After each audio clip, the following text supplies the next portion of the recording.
Si, comme moi, vous êtes lecteur du journal L'Ardennais, vous n'avez pas pu passer à côté de cette information. Elle a fait l'objet de 2 articles, tous 2 de même contenu, au cas où nous aurions raté le premier. Comme moi, vous avez pu constater qu'à aucun moment ces articles n'ont fait appel à d'autres avis que ceux des élus locaux. Des élus qui affirment que 40 000 Ardennais pourraient être privés d'eau potable à cause de la présence des barrages Castor. Le problème à ce jour, affirme-t-il dans un article, est insoluble, car les castors sont une espèce protégée. On ne pourrait donc rien faire. Et d'accuser les services de l'État d'immobilisme. Quelques problèmes dus à la présence des castors ont été réglés sans tapage. Et les services concernés ont fait leur travail. Alors pourquoi ne le ferait-il pas dans ce cas ? La réalité des faits, mais qui semble être ignorée ou tue, c'est que l'alimentation de l'eau de l'agglomération se fait par pompage dans la nappe phréatique, donc à l'abri de toute pollution. C'est là l'essentiel. L'alimentation dont il est question se situe, elle, en amont, en surface, et n'intervient qu'au cas où la nappe phréatique serait déficiente. Les élus concernés n'en seraient-ils pas informés ? Ou notre information, elle, serait-elle erronée ? Merci de répondre à cette question. FR3, alerté, a tenu à réaliser un reportage sur le terrain. On aurait pu espérer une vraie information. Mais dès la présentation, nous sommes prévenus. Le débat fait rage entre les élus locaux et les défenseurs de la nature.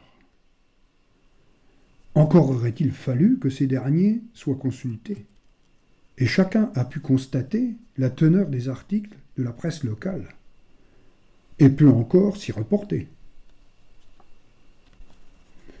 La suite, c'est-à-dire le fond, n'est pas meilleure. L'information essentielle sur l'alimentation par captage dans la nappe phréatique est totalement occultée. C'est tellement vrai que dans ce reportage, il est montré l'alimentation de surface où coule un mince filet. Ce n'est pas avec ceci qu'on peut alimenter 40 000 habitants.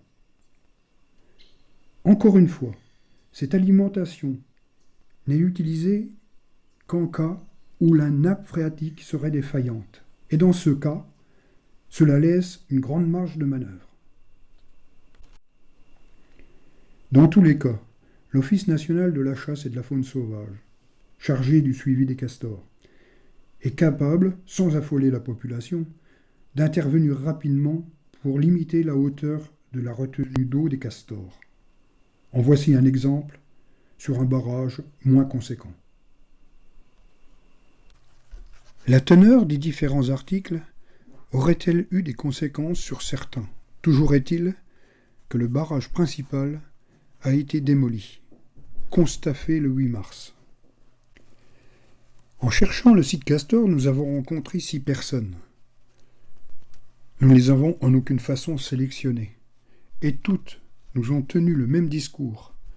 Depuis que les castors sont ici, nous n'avons plus de crues.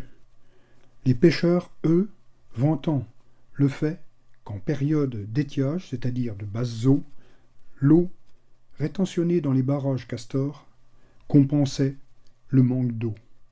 Sur le terrain, nous avons croisé monsieur le maire, qui nous a confirmé ces déclarations. Il n'est pas question pour nous de nier que le castor peut poser quelques problèmes, notamment quand il coupe des arbres fruitiers. Il est possible de les protéger par un grillage, mais aussi lorsqu'il en noie des propriétés. Seul l'ONCFS est habilité à intervenir.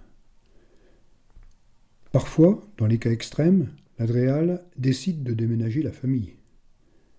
À notre avis, ici, ce n'est pas le cas. La limitation de la hauteur du barrage est suffisante pour éviter tout risque, même s'il est peu élevé. Il faut raison garder.